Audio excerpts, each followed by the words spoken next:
ఆ మర్యాద కోసం మాత్రమే ఇవన్నీ కూడా చెప్పబడ్డాయి. తల్లి అంటే అయ్యవారిని ముట్టుకోవాలంటే ఇప్పుడు ఏమవ్వాలి? అమ్మలా అన్నా అవ్వాలి, లేదు పిల్లగా అన్నా అవ్వాలి.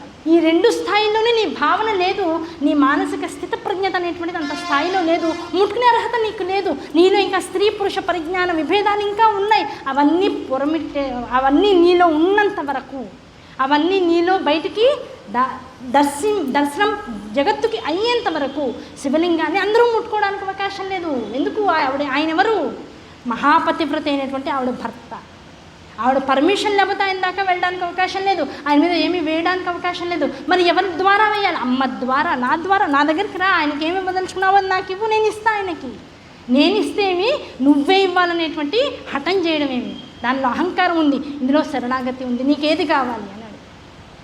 ఇంతకు మించి శివజ్ఞానాన్ని ఎవరన్నా చెప్పగలరా? కేవలం అనుగ్రహం మాత్రం చేత, అనుగ్రహపూరితమైనటువంటి వీక్షణంతో ఆవిడ చెప్పినటువంటి అద్భుతమైన రహస్యం అది నిజమే కదా. మా ఆయనే పెళ్ళైపోయింది, తల్లి ఇంట్లోనే ఉంది. మహా అయితే పుట్టినరోజు వస్తే వచ్చి మాడి మీద నూనె పెడుతుంది, చల్లగా ఉండు నాయన అని దీవిస్తుంది. ఒంటికి నూనె రాదంటే అమ్మాయి నువ్వు గబ్బబ్బా రాసేసేనన్న తలని పోసుకుని పిల్లవాడు బయటకు వస్తాడు అంటుంది. అంతవరకే మర్యాద. కూతురు ఎంతవరకు? ఇంట్లో అన్నగారికో తమ్ముడికో వివాహం జరుగుతుంది, తండ్రికి నూనె పెడుతుంది, అన్నకి నూనె పెడుతుంది, తల్లికి నూనె పెడుతుంది. ఎలా? ఇంటి ఆడపడుచుగా. అంతవరకే మర్యాద. అంతకు మించి అంతరాంతరాలలోకి వెళ్ళడానికి అవకాశం లేదు. ఆ మర్యాద స్థితిని ఎవరైతే అనుభవిస్తాడో, దాన్ని శిలాశాసనంగా భావిస్తాడో, అటువంటి వాడికి సంపూర్ణ అనుగ్రహం కలుగుతుంది. అంతే తప్ప ఈ రోజుల్లో వస్తున్నటువంటి ఈ భావనలు ఏవైతే ఉన్నాయో నిజంగా చెప్తున్నాను. గురువులు ముదిగొండ శంకర శర్మ గారిని తలుచుకునేటువంటి అద్భుత అవకాశం. ఈ క్రమంలో మొట్టమొదటి ప్రవచనం, వారు దేహాన్ని చాలించిన తర్వాత మొట్టమొదటి ప్రవచనం నాది. నిజంగా వారు నేరన్నటువంటి భావన ఎలాంటిది అంటే, గురు శిష్య సంబంధం. ఈ రోజున ఇన్నిసార్లు దాన్ని అనుకోవడంలో అంతరార్థం ఏమిటంటే ఏ సంబంధము లేదు. వారితో నా మొట్టమొదటి ప్రయాణం కాశీలో వారితో పాటు 5 రోజుల పాటు కలిసి ఉన్నాను. ఆ 5 రోజుల పాటు వారు చూపించినటువంటి ప్రేమ నేను ఎవరో తెలియదు, ఏదో ఫలానా బంగారేశ్మ గారు అవండి, ఫలానా నిటర్కిలమే గారని పరిచయం మాత్రమే చేశారు. ఆ 5 రోజుల పాటు వారు నన్ను ఎంత చూశారు, ఎంత గమనించారంటే, ఏదో జపం చేసుకోవడం, పెద్దవాళ్ళందరూ మాట్లాడుకుంటుంటే వింటూ ఉండడం, ఆ మంచి మాటల్ని ఎక్కడికక్కడ నోట్ చేసుకుంటూ ఉండడం, గంగకు వెళ్దామంటే జాగ్రత్తగా మర్యాదగా వెళ్ళి రావడం, తక్కువ మాట్లాడడం, ఇలా ఉండేటప్పటికి ఆయన మనస్సు ఎంత ఆకర్షించిందంటే నన్ను ఆయన ఆకర్షించారనాలా, ఆయన నన్ను ఆకర్షించారనాలా, అసలు ఈ వర్డ్కి ఈ మధ్యలో ఉన్నటువంటి ఈ బంధానికి ఇది విషయం అని చెప్పడానికి నాకు దగ్గర మాటలు లేవు. అమ్మాయి తప్ప ఆ రోజు నుంచి ఇంకో మాట్లాడుకొని తెలిసిందన్నా ఏమైనా బంధుత్వం ఉన్నదా, బోల్డ్ సార్లు చూసారా, అంతకుముందు ఏమైనా పూర్వ పరిచయం ఉందా, పూర్వం ఏమైనా నా మాట విన్నారా, ఏమీ లేదు.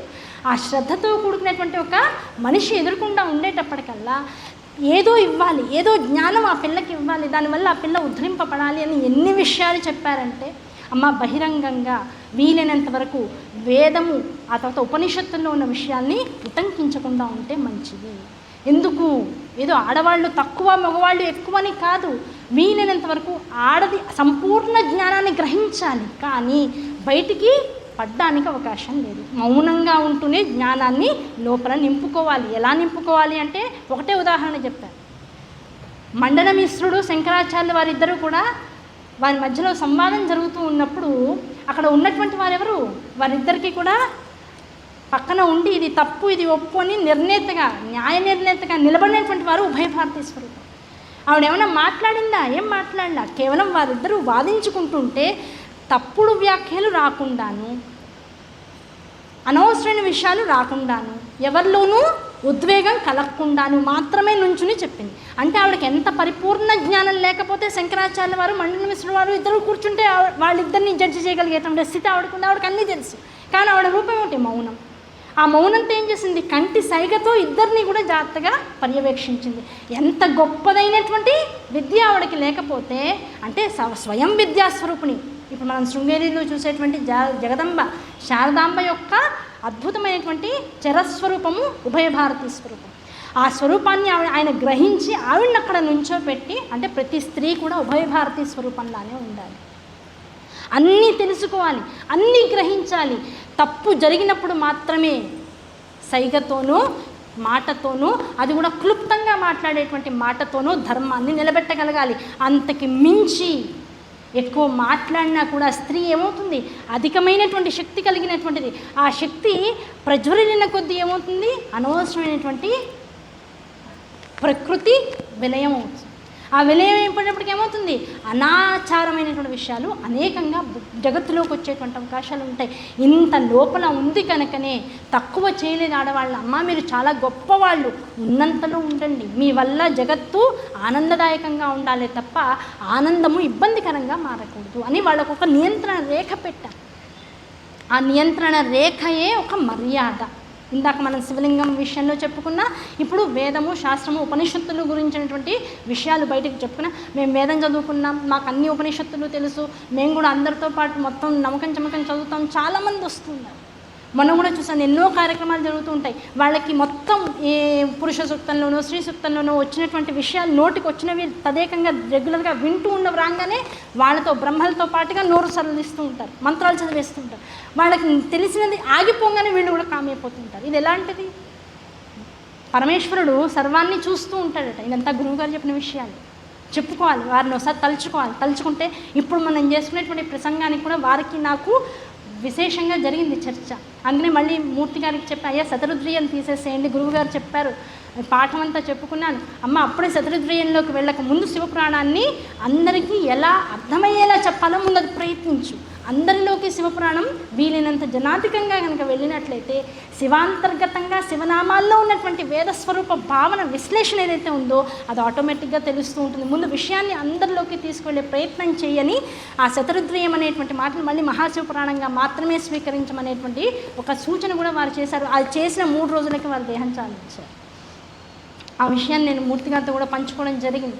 కనుక ఇవన్నీ దేనికోసం చెప్పుకోవడము అంటే, ఎక్కడా కూడా ఏదో కలియుగం అండి, ఈ యుగంలో అంతా మగవాళ్ళదే పై చేయి ఆడవాళ్ళని కిందకు చేసేసారు, ఈ భావనలు ఎక్కడా లేవు. అన్నీ తెలుసుకోవాలి, అన్నీ రావాలి, అన్నీ చూడాలి, అన్నీ పర్యవేక్షించాలి. కానీ ఈ మర్యాద అనేటువంటి ఒక అద్భుతమైనటువంటి పరిధిలో కనుక స్త్రీ ఉన్నట్లయితే ఎప్పుడూ ఆనందం స్త్రీతో పాటు జగత్తంతా అనుభవించగలిగేటువంటి స్థితి ఉంటుంది.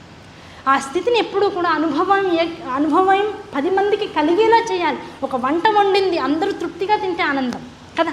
తను ఒక్కతే తినదనుకోండి ఆనందం ఏముంటుంది, ముందు తను తినేసింది అనుకోండి ఆనందం ఏముంటుంది. చూడండి, 2 రకాల వ్యాఖ్యానాలు ఇందులో. చాలా గొప్పగా వంట వండింది, ముందు తను తిన్నా ఆనందాన్ని నలుగురిలో చూడలేదు, అంతా తాను తినేసినా ఆనందం చూడలేదు. తను తినకుండా, మొత్తం తినకుండా 10 మందితో పంచుకుని ముందు అందరూ తిని ఆనందిస్తే ఆ మిగిలిన కాస్తతో ఆనందాన్ని సంపూర్ణంగా అనుభవించగలిగినటువంటి త్యాగమూర్తి. అటువంటి స్థితి త్యాగం అనేటువంటి దాంతో నిబిడీకృతమైనటువంటి స్వరూపమే స్త్రీ అనేటువంటి ఒక అమ్మతత్వం.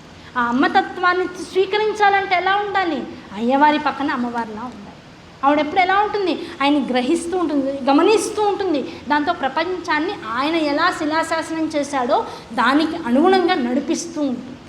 మనం అనుకుంటాం ఆయన ఏదో కింద పడుకున్నాడండి, పైన అధికారం అంతా ఆవిడదేనండి, ఆవిడ ఎలా చెప్తే ఆయన వినాలటండి అని అనుకుంటాం. కాదు, ఆయన చేసినటువంటి, ఆయన రచించినటువంటి శాస్త్రం ప్రపంచంగా ఉంటే ఆ ప్రపంచాన్ని ఎక్కడ ఎవరూ కూడా పాడు చేయకుండా, ఆయన చెప్పినటువంటి శాసనాన్ని ధిక్కరించకుండా తన కనుచూపుతో మొత్తం జగత్తునంతా పరిపాలిస్తూ ఆయనకి మాట రాకుండా తను మాట పడకుండా 2 రకాలుగా జాగ్రత్తగా ఉంటుంది. అందుకనే అధిష్టాన స్వరూపం. భర్త తీసుకొచ్చి నెలకొచ్చే జీతాన్ని ఆవిడ చేతిలో ఇచ్చాడు. ఆ చేతిలో ఇస్తే ఏం చేయాలి? అమ్మాయి ఆయన తీస్తున్నాడు కదా అని ఖర్చు పెట్టేస్తే అవసరం వచ్చిన రోజున అమ్మాయి నీకే ఇచ్చాను కదా అంటాడు, మాట వచ్చేస్తుంది. అవునా కదా? ఏది ఖర్చు పెట్టకుండా దాచేసుకుంటే అపవాదం వస్తుంది. ఈ రెండింటి నుంచి బయటపడాలంటే ఎంత ఖర్చు పెట్టాలో, ఎంత దాచాలో, అవసరానికి ఎంత తీయాలో అన్నీ తెలిసింది ఎవరు? ఈవిడ ఒక్కతే. అలానే ఏం చేయాలి? సంపాదించేది కాదు, సంపాదించిన దాన్ని పరిపూర్ణంగా జాగ్రత్తగా ప్రకృతి తత్వంగా జగత్తుకంతా కూడా పంచేటువంటిది. కనుక ప్రకృతి ఎప్పుడు ఎలా ఉంటుంది? ఆహ్లాదభరితంగా ఉంటుంది. ఆహ్లాదతత్వాన్ని దాటిందనుకోండి ఎలా ఉంటుంది? బాబోయ్ అనిపించేలా ఉంటుంది. అది ఎండైనా, వానైనా, గాలైనా, ఏదైనా. కనుక స్త్రీ ఎప్పుడు కూడా అలా ఉండాలమ్మా, అది మర్యాద.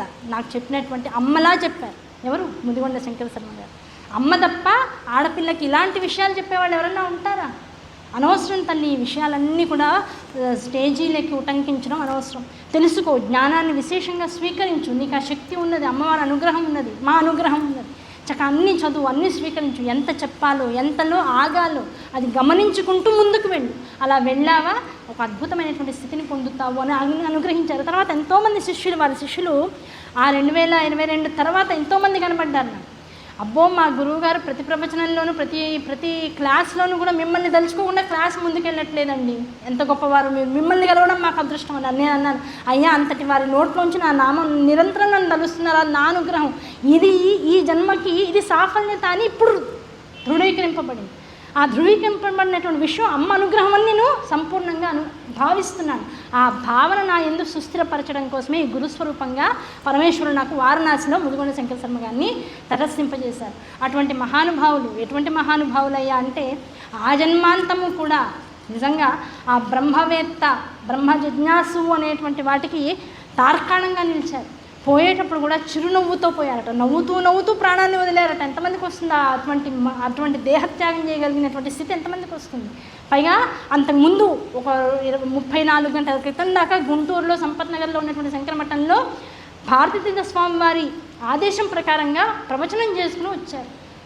అక్కడ ఉన్నటువంటి ఎండలు వాటికి తట్టుకోలేకపోవడం కేవలం ఒక నింద అంటారు. ఈ భౌతికంగా దేహాన్ని వదలాలంటే ఏదో ఒక నింద ఉండాలంటారు. ఆ నిందగా ఆ గుంటూరు అనేటువంటిది తప్ప చివరి నిమిషం దాకా తాను నమ్మినటువంటి జగద్గురువులు, తాను నమ్మినటువంటి ఆ శారదాంబ పరదేవత వారిద్దరి శాసనాన్ని ధిక్కరించకుండా అనుక్షణము కూడా వారు ఇచ్చినటువంటి ఆ శాలువాని మీద వేసుకుని అపరశంకరులుగా జగత్తులో తిరుగుతూ చిట్ట చివరి నిమిషం దాకా కూడా ఆ రోజు కూడా మొత్తం శంకర జయంతి ఉత్సవాలకు సంబంధించినటువంటి విషయాలు మాత్రమే అనుకుంటూ నేను ఇంకా వచ్చి శంకర జయంతి ఉత్సవాల్లో అల్కాపురిలో ప్రసంగం చేయలేకపోయాననేటువంటి బాధని కూడా వ్యక్తీకరిస్తూ చిట్ట చివరికి ఏదో చిన్న హాస్యం వస్తే ఆ హాస్యానికి నవ్వుతూ పంచవాయువుల్లో కలిసిపోయి అటువంటిది జన్మ అంటే అటువంటి వారిని చూసి ఏం తెలుసుకోవాలి అంటే నిన్న సాయంకాలం వారి స్మృతి సభలో నేను కూడా ఉండాలి.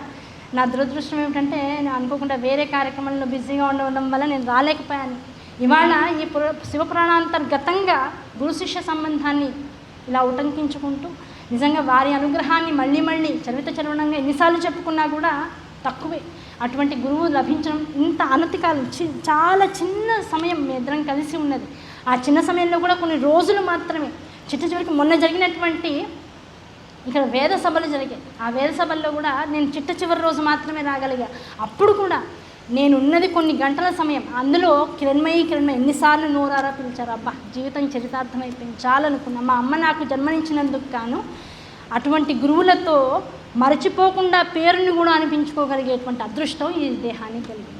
కనుక వారు దేహాన్ని త్యాగం చేశారు అనుకున్న తర్వాత వచ్చినటువంటి సంకల్పం ఏమిటయ్యా అంటే వారు ఏ విషయాలనైతే చెప్పారు, ఏదైతే మర్యాదని చెప్పారో ఆ మర్యాదని ఉల్లంఘించకుండా మానసికంగా అయినా సరే ఎటువంటి దోషాన్ని చేయకుండా వీలున్నంత వరకు జీవితాంతము కూడా జగద్గురువులో అయినటువంటి శ్రీ భారతీతీర్థ స్వామివారి అలాగే శ్రీ విధుశేఖర స్వామివారి యొక్క పాదచరణాలను నిరంతరము కూడా మనసులో నిలుపుకుంటూ గురుదేవుల అనుగ్రహాన్ని మనసులో నిలుపుకుంటూ జన్మనిచ్చినటువంటి తల్లిదండ్రుల్ని విస్మరించకుండా నిరంతరం కూడా వారి వెనకాల నడుస్తూ మొత్తం ఈ జగత్తులో ప్రతి అణువులో ఉన్నటువంటి పరమాత్మని దర్శించగలిగేటువంటి శక్తిని పొందేటువంటి అనుగ్రహం కలగాలి. అదే సంకల్పం.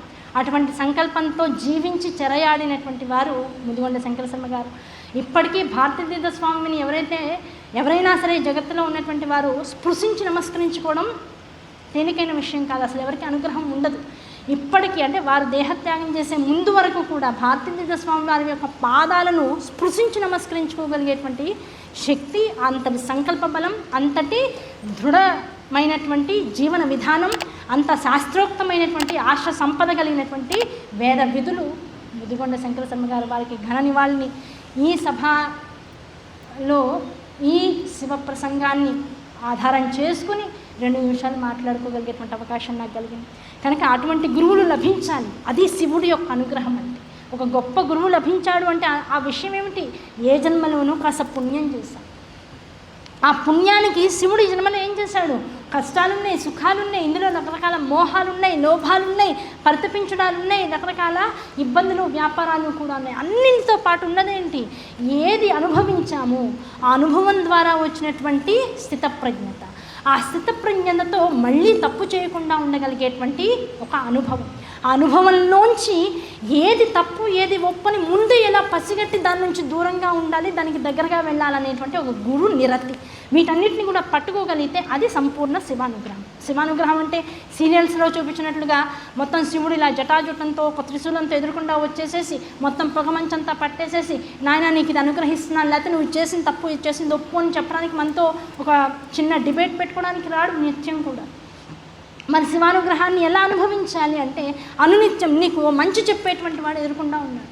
అయ్యా శివస్వరూపమయ్యా, నిన్ను బాధ పెట్టి మాటలతో నీలో ఉన్నటువంటి ఆ దార్శనికతని బయటికి తీసుకొచ్చే వాళ్ళు కొంతమంది ఉంటారు. శివస్వరూపమయ్యా, వాళ్ళు లేకపోతే ఇంత ఆలోచించవు కదా దేని గురించి, కంట వెంట నీరు తెప్పించేటువంటి విషయాలు చేసేటువంటి వాళ్ళు కొంతమంది ఉంటారు. అయ్యా మీరు లేకపోతే నాకు అహంకారం తొలగిపోయేటువంటి అవకాశం లేదు. అందరూ అహంకారాన్ని ఇచ్చేవాళ్ళే అవుతున్నారు, తీసేవాళ్ళు ఎవరు? ఇంకో కంట వెంట నీరు రప్పించేటువంటి వాళ్ళందరూ కూడా. బయట విడిగా వాళ్ళని ఏమనుకుంటాం, అప్ప సాడెస్ట్ అండి బాబు, వీళ్ళు లేకపోతే మన జీవితం చాలా బాగుంటుంది అనుకుంటాం. కానీ జీవితానికి కావాల్సిన వాళ్ళు ఏంటి? అలాంటి వాళ్ళే కావాలి. అందుకనే సరదాగా సౌందర్య ప్రవచనాలు చెప్పుకున్నప్పుడు చెప్తాం. అందుకనే రోజు కూడా అత్తగారిని, ఆడబడుచుని, ఇంటి పక్క వాళ్ళని రోజు కాళ్ళకి నీళ్లు చల్లి నీళ్లు నెత్తి మీద జల్లుకుంటూ ఉండండి. కారణం ఏంటి? మనల్ని బాగు చేసేవాళ్ళు, మనల్ని ఉద్ధరించేవాళ్ళు వాళ్ళే. ఏదో మాట అంటూ ఉంటారు, బాధపడుతూ ఉంటాం, మనం ఏదో మాట అంటూ ఉంటాం, వాళ్ళు బాధపడుతూ ఉంటారు. ఈ ఇచ్చిపుచ్చుకోవడాల్లో కొన్నాళ్ళకి ఏమవుతుంది, మన కోడలు వచ్చే టైంకి మా అత్తగారు ఎంత మంచిదో అనుకుంటాం. జీవితంలో ఒక్కసారైనా అనుకుంటాం. అటువంటి స్థితి అంటే మనం అనుభవించే ప్రతిదీ కూడా ఉన్నతమైంది. ఆ ఉన్నతమనే స్థితి మనకు అనుభవం చేసేటువంటి వాడు, అనుభవంలోకి తెచ్చేటువంటి వాడు కాలస్వరూపుడు శివుడు.